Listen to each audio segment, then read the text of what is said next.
Good morning class 10th students.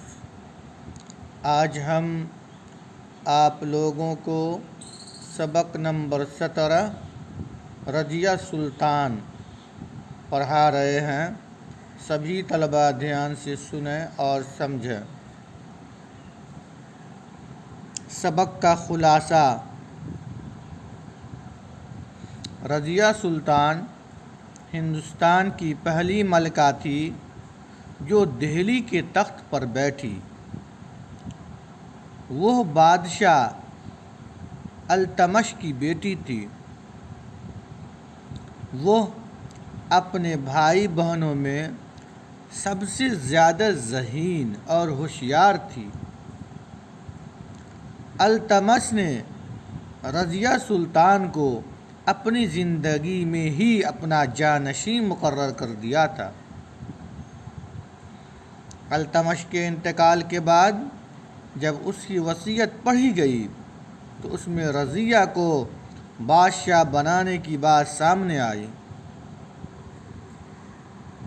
तुर्क अमीरों ने इस बात को पसंद नहीं किया कि एक औरत उनकी हाकिम बने।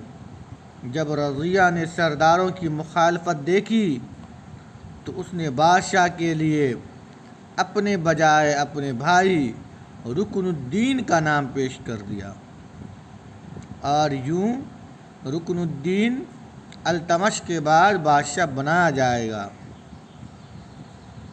मगर रुकनुद्दीन बादशाह बनते ही ऐशो आराम में डूब गया, लेकिन जल्द ही सरदार उससे नाराज़ हो गए।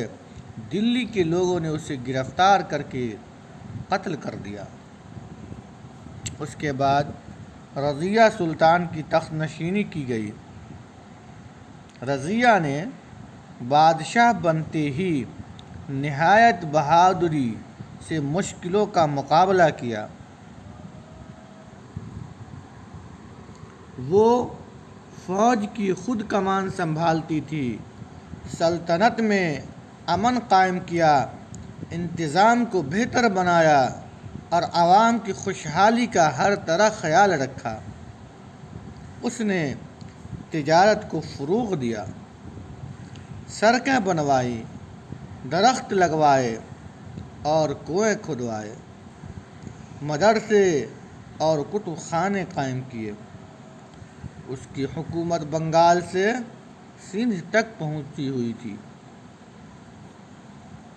रज़िया सुल्तान बाकायदा दरबार लगाती थी। उसने बराबरी और भाईचारे को आम कर दिया। उसने हुकूमत के इख्तियारात को 40 अमीरों में तकसीम कर दिया। उसने मीर आखोर का सबसे बड़ा ओहदा एक हबशी गुलाम याकूत को दिया। ये बात तुर्क सरदारों को पसंद नहीं आई तो उन्होंने भटंडा के गवर्नर अतुनिया के ज़रिया रज़िया के ख़िलाफ़ बगावत करा दी। रज़िया और अतुनिया की फ़ौजों में जंग हुई, जिसमें रज़िया को हथियार डालने पड़े। उसे कैद कर लिया। उधर दिल्ली में साजिशों ने रज़िया के भाई बुहराम को तख्त पर बैठा दिया, मगर वो भी नाकारा और कमज़ोर बादशाह साबित हुआ। उधर अतुनिया ने रज़िया से माफ़ी मांग ली और उससे शादी कर ली। अब रज़िया और अतुनिया ने दिल्ली का तख्त वापस लेने के लिए दिल्ली की तरफ कूच किया, मगर बुहरान की फ़ौजों ने उसे रास्ते में ही रोक दिया। दोनों फ़ौजों में जंग हुई। उसमें रज़िया को शिकस्त हुई और उसे कत्ल कर दिया गया। रज़िया ने सिर्फ 3.5 साल हुकूमत की, मगर उस मुख्तसर मुद्दत में उसने अपनी हिम्मत, हौसले और हुस्न इंतज़ाम से ये साबित कर दिया कि वो आला दर्जे की हुक्मरान थी। फ़क़त व सलाम।